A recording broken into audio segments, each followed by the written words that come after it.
của tụi mày tí thâu ở tàu cũng đó. Tổ đó đừng nó là tổ đó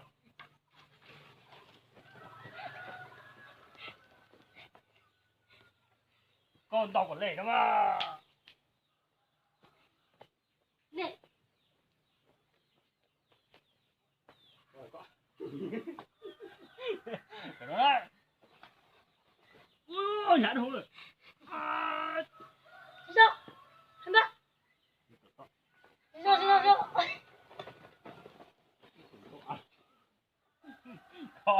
Còn lại à? Chỉ món này rồi YouTube đó, chạy YouTube, khẩu xuất lưu chạy con nhà hải á nè.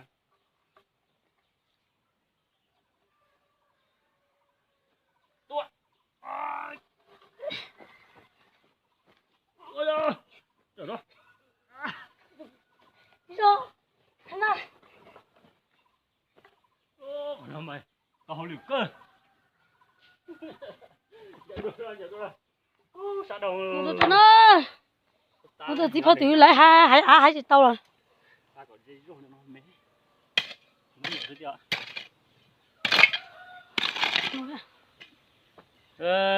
Nhất rồi nè.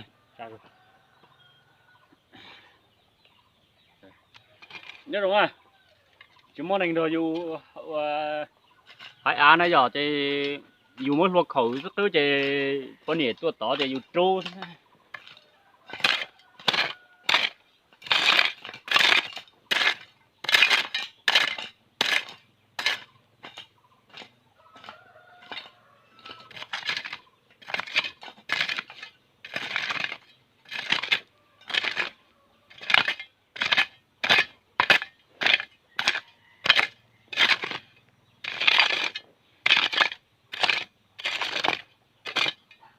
Em bác.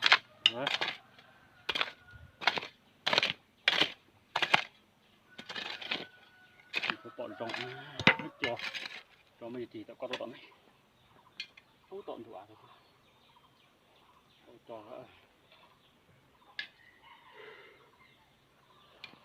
gì này thân bạn rồi có nữa rồi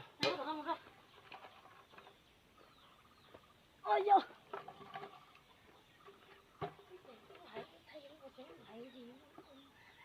hay nó xích rồi nhỉ mà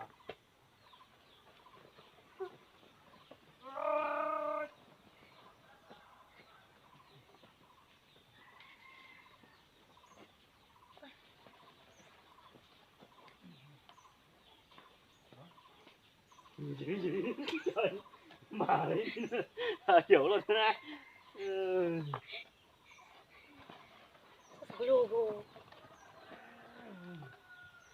Không có tiền.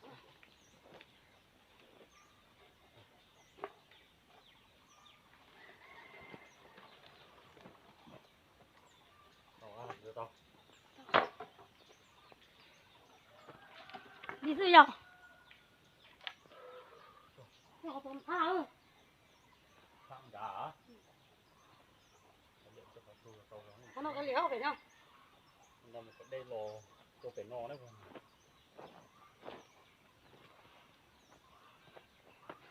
Cả điểm này mệt. Nhớ rong. Tê ok, quạt chế. Ô. Nó mà tìm được Sắc rồi nó. Chốc vào cái con mê để nó. Không biết đâu.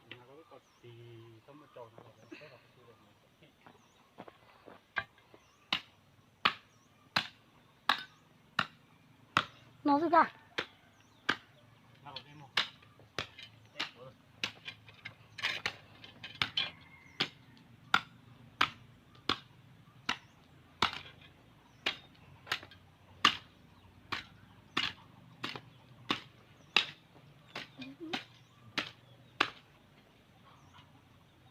Để cả khơi lại đi ơi.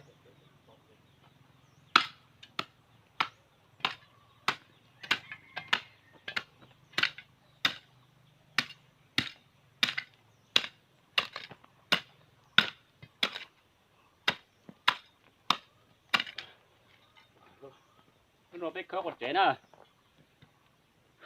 sát thì tiêu xó cưng có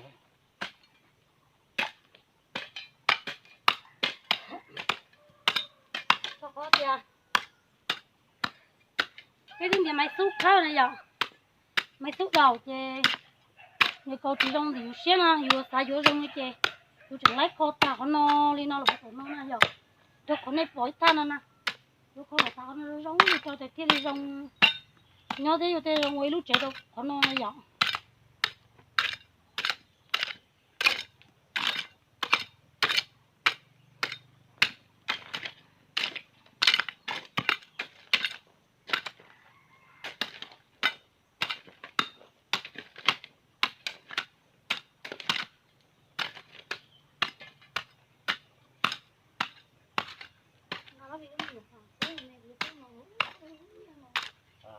thu dù không lộ rồi đấy à đấy thì nó có nhiều chứ mà uống đồ thì cũng say rồi uống nó thì uống nhiều một xíu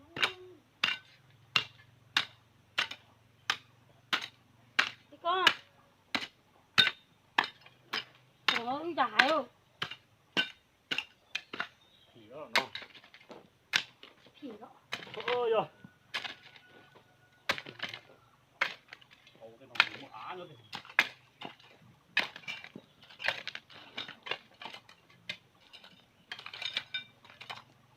nó nào nó lọt ra đấy đúng không nó mà chết một khẩu rồi có đâu nó không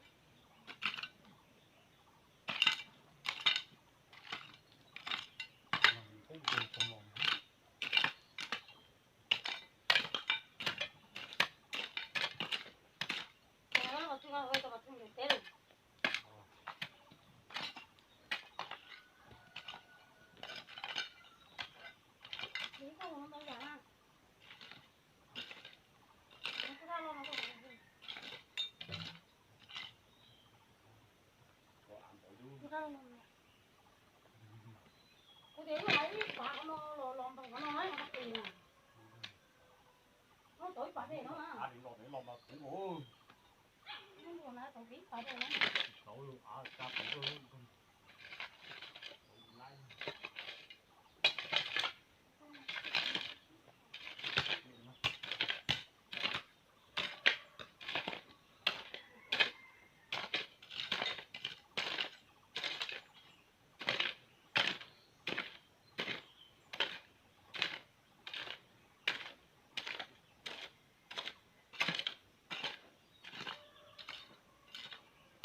chắc cái tổ nó dở rồi phải tàu đó cái trang cháu đi rồi lại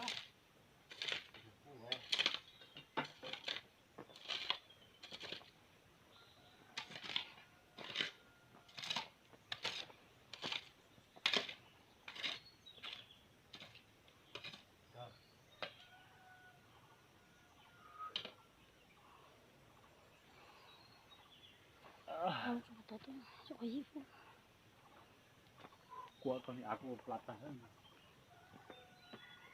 tiền tiền nó vậy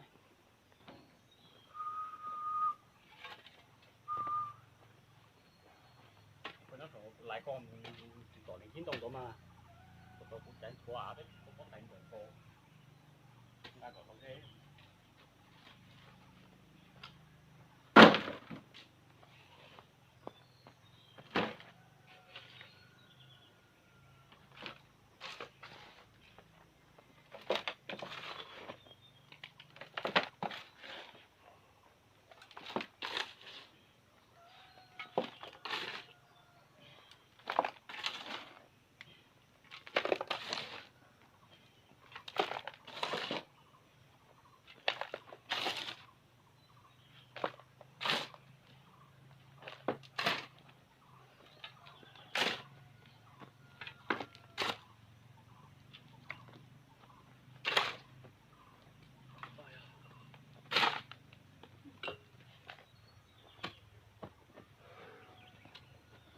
Quá tuyệt.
Ôi dồi, sao được chơi.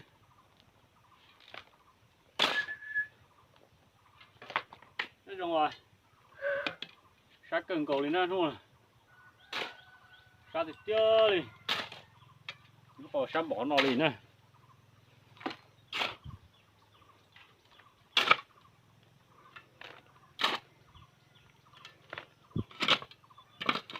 Cái sát cần cầu đúng không? Ô là húi tiền sao? Tao này.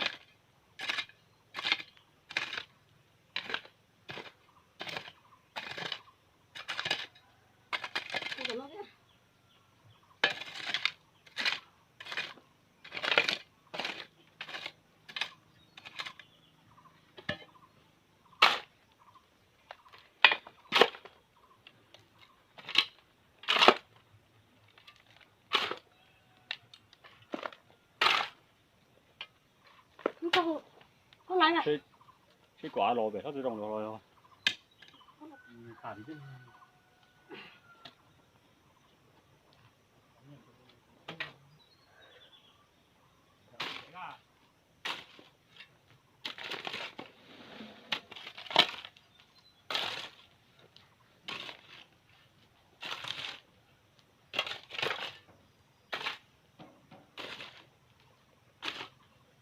Chúng ta muốn gì là thì trả thế nó.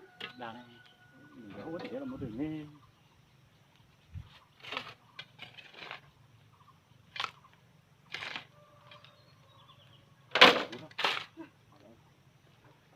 Tôi giờ cái xác cơ.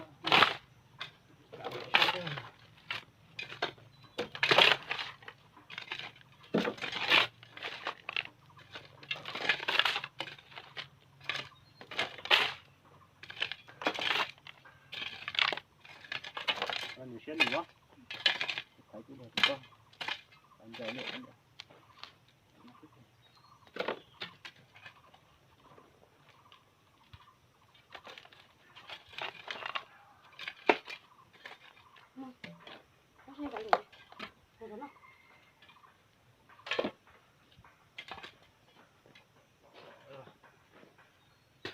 Chơi.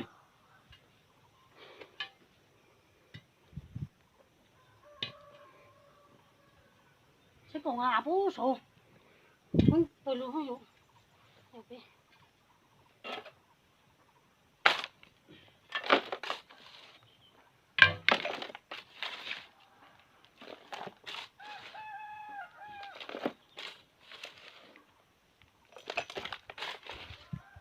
Có thì có gì tôi cứ cái một ta xuống một cái là một.